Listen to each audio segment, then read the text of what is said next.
You're listening to The Range, Gardner-Webb University streaming and on-demand radio. My name is Jeff Powell. In the studio with me, Dr. Elizabeth Amato. We sit down about once a week, talk about politics. Welcome. Hello. I'm looking forward to this one. We have a lot to cover.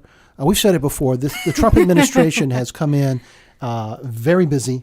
Absolutely. Trying to push through a lot of legislation, a lot of initiatives, and so it gives us plenty to talk about. Absolutely. First of all, when we talked last, we were talking about the health care vote that was supposed to come up in the House, ended up not coming up. What happened and what does it mean? Right. Yeah. So when we last met, it was supposed to happen later that day, and then it got pushed back another day. And then now it's off the table entirely. Basically, what happened is the Republican Party knew it did not have the numbers, right? They didn't have the votes, or rather, I should say, Paul Ryan, the Speaker of the House, knew that he didn't have enough support just within his own party. Because quite frankly, the Republicans have a majority in the House. If every single Republican votes for something, they can pass whatever they want, right? They didn't have any Democratic support. So the opposition was within their own party. And it was...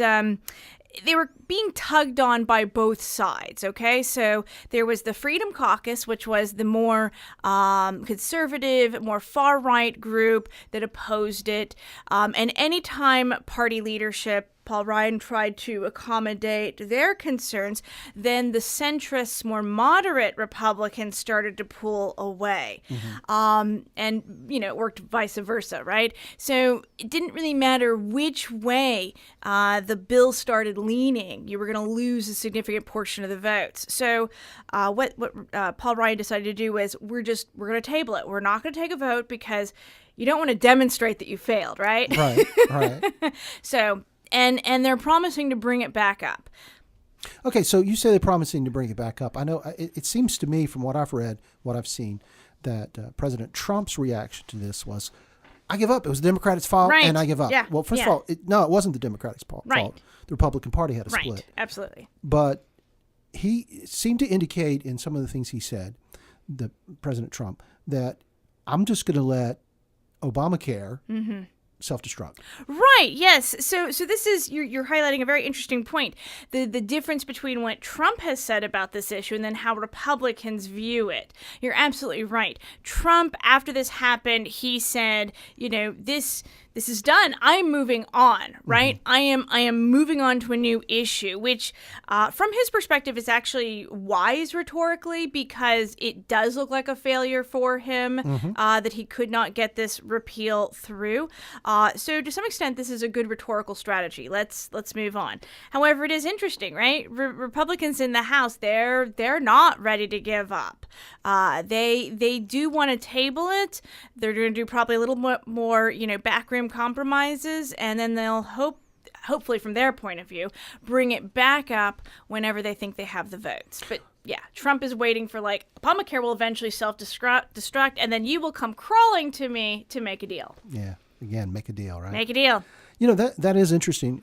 We've pointed out before that the Republican Party, by and large, has said its opposition to the Affordable Care Act, Obamacare, for 6-7 years. Yeah, absolutely. So it would be very difficult for them just to say, oh, we tried. Yeah. See, they kind of have to, right? I mean, Republican Party is in that position of, wow, they got the numbers in Congress, mainly because of their opposition to the Affordable Health Care Act. A lot of it's not popular, right? People have mixed feelings about it. There are parts of the Affordable Health Care Act that people like, and then there are parts that they desperately don't like.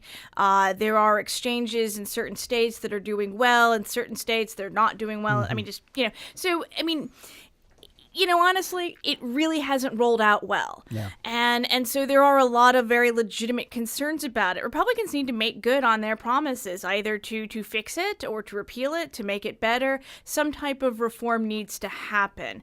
And otherwise, they will suffer, I think, quite badly in the midterm election. They will be penalized because this was even problematic even in this election. A lot of Republicans who had voted, or a lot of individuals, because Republicans picked up votes, I should say, during Obama's administration, voted for Republicans primarily on the grounds that they would repeal Obamacare. And so they got to make good on that. Yeah. or at least reform it in some very significant way. A very important issue for Republicans. Also, last week we talked about the confirmation hearings for the Supreme Court nominee. Where is that standing now? Well, not really any further than it was last week. Although the hearings are pretty much finished at this point, it's a matter of, are they going to take the vote? And that is where things get sticky. Of course, just the Senate votes to confirm judicial appointments, right? Mm-hmm. Now, whenever Obama was in office, the Senate leader decided to remove the filibuster for lower federal offices because Republicans were filibustering and preventing any of Obama's lower court nominees to move through. Okay. Now, left the filibuster intact for Supreme Court appointments. So here we are. We're now in under a different administration, and Republicans now have the superior numbers in the Senate. However, they don't have enough to resist a filibuster. You'd need at least 60 votes to resist a filibuster. Mm-hmm. They have, I think, 52, if I remember correctly. So they have just shy. They have a majority, but it's slim. And so Gorsuch is up for a vote. Now, what's going to happen now? This is the fun bit. This is where the politics really comes in. Democrats really are united against him. Right now, not one Democrat in the Senate has voiced any support for Gorsuch at all, which would mean that they could effectually kill him, or they could not kill him. That sounds terrible. It does. Kill the nomination. They could kill the nomination. There we go. They could kill his nomination. Nobody wishes Gorsuch that type of ill. Yeah. They could kill his nomination if they choose to filibuster it. Mm-hmm. Now, Mitch McConnell, of course, is the Republican majority leader in the Senate, is saying, well, you know what? If Democrats could get rid of the filibuster for lower court appointees about, 5 or 6 years ago, we can do that for Supreme Court justice nominees. And you know what? We do have just over 50 votes to make that possible. Right. Because changing those rules just takes a simple majority. It just takes a simple majority, and he definitely has that. And if you're reading the news, listening to the news, watching the news, and you hear reference to the nuclear option, that's what they're referring to. Yes, I'm sorry. That's right. They're referring to the filibuster. They're referring to the fact that Democrats could choose to filibuster the nomination, and that is what is meant whenever they say going nuclear. Mm-hmm, mm-hmm. That kind of leads into this next area I want to cover. It's this idea that you talk about when health care comes up for vote in the House, it broke, it had no Democratic support whatsoever. We're talking about Gorsuch in the Senate having no Democratic support whatsoever. And it isn't even that many people have a problem with Gorsuch. No, it's just of the wrong party. Right. What happened to bipartisanship? Yes, I don't know. I feel like we need to erect a tombstone for bipartisanship. The climate's not there for it, right? There is very little that encourages senators and congressmen to be bipartisan at all, right? What's in it for them, right? The way our political system is designed is congressmen are responsible to the voters. And I hate to say this, but the voters are not, we say we want bipartisanship. We say that a lot, but whenever we go to the polls and we vote for usually the person who speaks to the base the most, who promises that they're going to not compromise on X, Y, and Z important issue, the person who is going to, otherwise just, really hold the line. And congressmen or nominated congressmen or potential congressmen who are more centrist or more moderate on both sides, they either don't get their party's nominee in the nomination phase or they lose against a stronger opponent in the general election. So here's the sad bit. It's us. We're the problem. We're the problem, the voters. Mm-hmm. But we don't like to hear that, we the voters, right? So you can't tell the American people that they're the problem. So the parties end up blaming each other as being obstructionists and otherwise, obstructing. There we go. Well, so what I'm seeing here is that You have a very divided nation, Right. and you have a very divided Congress. Right. So it's a reflection of the nation. But because there is this lack of bipartisanship and an inability, we saw it both in the Obama administration in some instances, and now we're seeing it in the Trump administration, that even the party that has the numbers can't necessarily get things passed, particularly in the form of legislation. Right. We've seen presidents, we saw it with Obama, we're seeing it now with President Trump, more and more using something called the executive order. Right. Yes, exactly. Right. What has happened is instead, since presidents can't get things through Congress, they say, I'll just issue an executive order. Obama rather famously said he had a pen and a phone, and he would still get things done with or without Congress. So let's actually talk about what an executive order is, right? An executive order is simply it's an order. That the president issues specifically to his administration. Historically, executive orders could be of two kinds, right? One of them could be something like proclamations, right? And here's the classic example: when President Washington made Thanksgiving a national holiday, right? That was technically executive order. Okay. He issued that to the executive branch, and he said, "We are going to, Take a day off. Take a day off, right. Otherwise, executive orders, the type that we're talking about here, are guidelines for how administrations should implement laws. So just to clarify, that means that, and here's just the nature of administration. There are laws, but it's not always immediately obvious or apparent how they should be implemented. And believe me, Congress gets annoyed over this fact, right? They try to make things as precise as possible. But there's always ambiguity, right? How should this be done?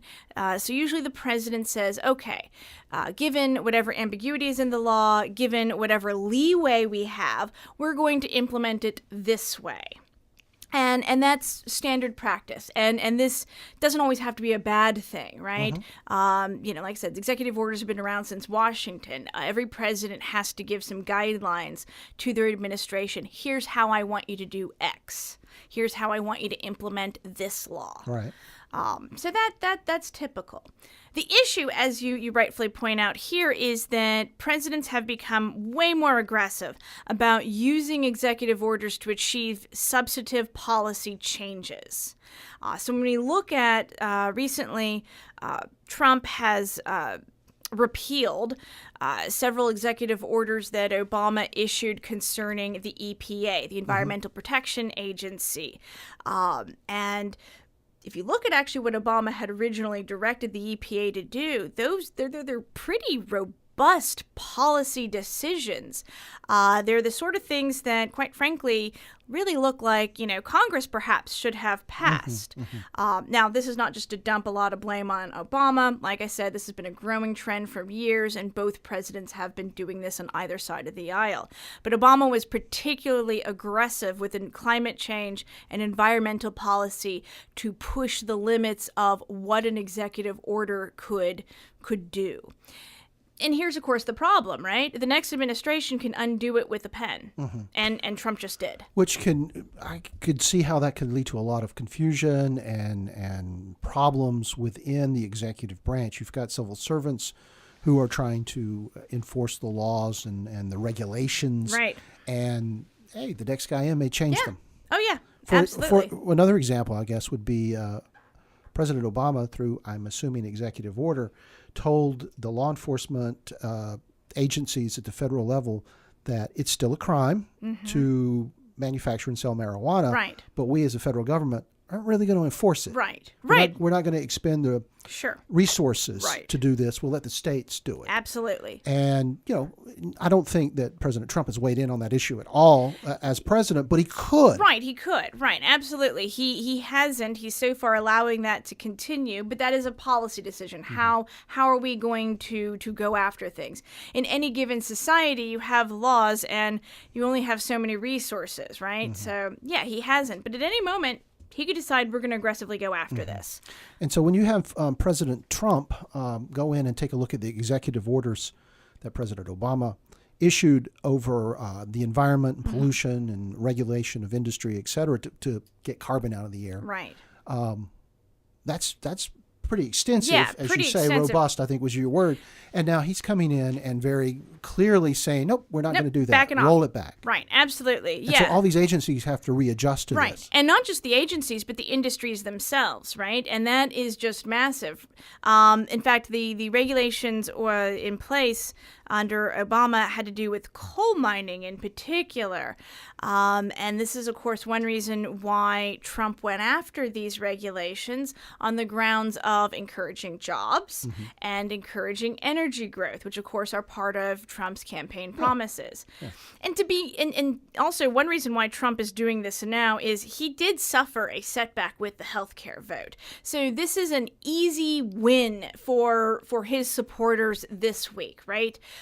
It changes the news cycle a little bit. Here's the thing. The people who don't like him, the fact that he repealed this, they didn't vote for him anyway. They're not going to vote for him under any circumstance anyway. So he has nothing to gain by leaving those in place. He has something to gain by repealing them and appealing to his supporters. Interesting, the political aspect of that. Lots of Republicans campaigned against or spoke out against Obama's use, as they would say, overuse of executive orders. But now that we have a Republican president, I haven't heard much opposition. Absolutely not. Well, it's interesting because Trump, even during the Republican nomination, he never spoke out against executive orders. In fact, he very clearly said, well, if Obama got to use them, I can use them. Right. And you're right. Now, and this was interesting during the nomination because many Republicans were opposing it. They were vocal about it. Now that Trump is president, those voices of opposition have either been quieted or maybe don't see anything productive in speaking out about it now. Right. We'll wait till the party in charge changes. Right, yeah. Very interesting conversation. A lot of stuff we've had to cover today, from healthcare to the Supreme Court to bipartisanship to climate change to executive orders. And we thank you so much for all your input in this. And we'll look forward to your conversation next week. If you have any questions or comments for us, just email us here at the station, info@wgwg.org, and we'll be sure to pass that along to Dr. Amato. Again, thanks. Thank you.